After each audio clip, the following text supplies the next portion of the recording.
Bueno chicos, ahora vamos a ver los grupos funcionales que nos hicieron falta. Vamos a empezar con los éteres. Propiedades físicas de los éteres.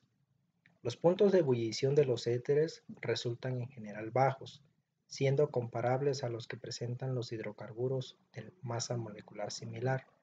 Por no constituir líquidos asociados por puentes de hidrógeno, ebullen a temperaturas más bajas que sus isómeros funcionales, los alcoholes.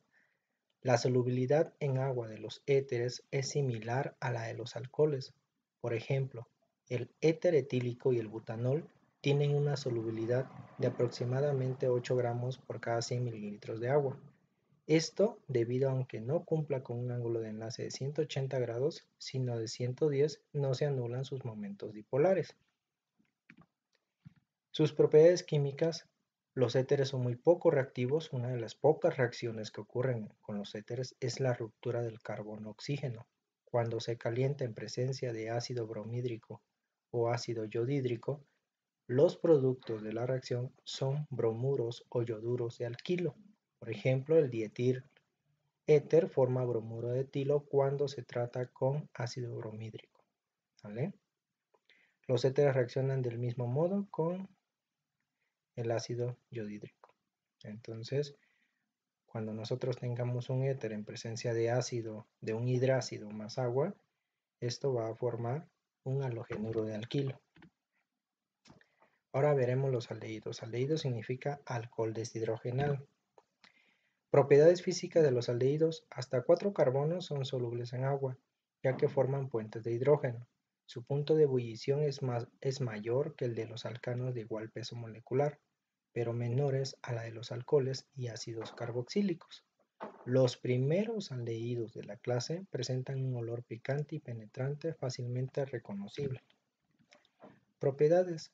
Los aldehídos son líquidos, alto punto de ebullición, aldehídos de cadena pequeña son miscibles en agua, es dador de electrones aceptando un protón, se oxidan a ácidos carboxílicos y se reducen a alcoholes. ¿Cómo ocurre la reducción? Bueno, es un aldehído en presencia de hidrógeno. Lo que se va a formar es un alcohol primario. Recordemos que el grupo carbonilo, el oxígeno, está unido a un carbono primario. Por eso, ese oxígeno quedará en ese carbono primario y cuando se reduzca, se va a formar el alcohol primario. Un etanol va a formar un etanol y así sucesivamente.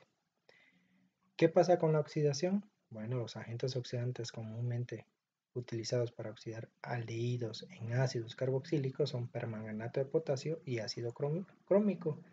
Estos son los dos compuestos que se utilizan para oxidar un aldehído y formar ácido carboxílico. Si hay una pregunta del examen, ¿qué sucede?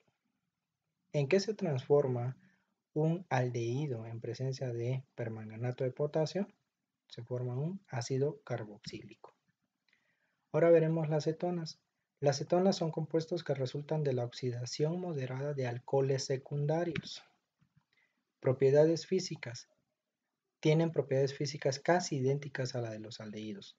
Las de 3 a 10 átomos de carbono son líquidas, incoloras, solubles en agua y olor suave.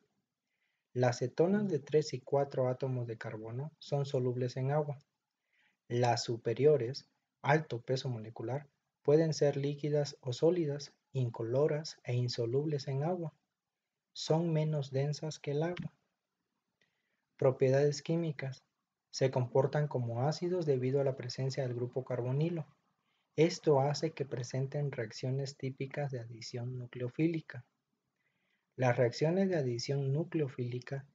Estas reacciones se producen para dar origen a oxialuro de alquil magnesio, que al ser tratado con agua, da origen a un alcohol. Bueno, las cetonas al reaccionar con hidrógeno producen alcoholes secundarios. Esta es una reacción de tipo reducción. ¿Qué le sucede a una cetona cuando se reduce? Se transforma en un alcohol secundario. Y vamos con el grupo funcional ácido carboxílico. Propiedades físicas. Los 4 primeros miembros de la serie homóloga son miscibles con agua. Su solubilidad disminuye rápidamente y después del ácido caproico, el de 6 carbonos, son insolubles en agua. Son líquidos hasta los de 9 átomos de carbono, el resto son sólidos. Son más livianos que el agua y al aumentar su peso molecular su densidad se aproxima a 0.8. ¿Qué otras propiedades tienen? Los ácidos carboxílicos son compuestos polares y forman enlaces intermoleculares muy fuertes por puentes de hidrógeno. Tienen más altos puntos de ebullición que otros compuestos orgánicos de similar peso molecular y son más solubles en agua que los alcoholes, éteres, aldehídos o cetonas con similar peso molecular. Propiedades químicas. Son dependientes o función del grupo carboxilo, el COOH, cuyos cambios originan los llamados derivados de ácido. En las reacciones de esta función se puede sustituir el hidrógeno del oxidrilo o todo el OH. Los ácidos son resistentes a la oxidación y también a la reducción, pero el hidruro de litio y aluminio los reduce hasta alcoholes. Ojo, estos hidruros los van a reducir hasta alcoholes. Según Brøsted, el grupo carboxilo es ácido porque puede ceder un ion hidrógeno. Vamos a ver las dos reacciones que pueden ocurrir con los ácidos carboxílicos. La primera, la esterificación, es la reacción de un ácido carboxílico y alcohol en presencia de un ácido, actuando como catalizador para producir un éster. Acá está ejemplificado la reacción. Yo tengo acá un ácido carboxílico, le pongo un alcohol y en presencia del hidrógeno se forma un éster. El carbono con el oxígeno con doble enlace y el oxígeno unido a este carbono y a este carbono, ese es el grupo funcional éster. ¿Sale? Por eso se llama esterificación. La otra reacción es la saponificación.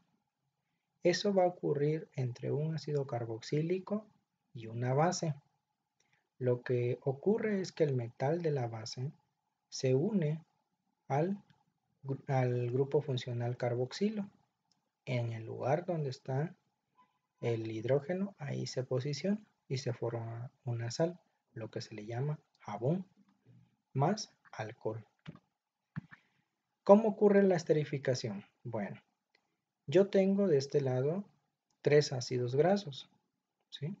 Los ácidos grasos en sí son ácidos carboxílicos porque tienen el grupo funcional carboxilo, COOH, y lo combino con un alcohol terciario, es decir, que tiene 3 grupos funcionales alcohol, como la glicerina.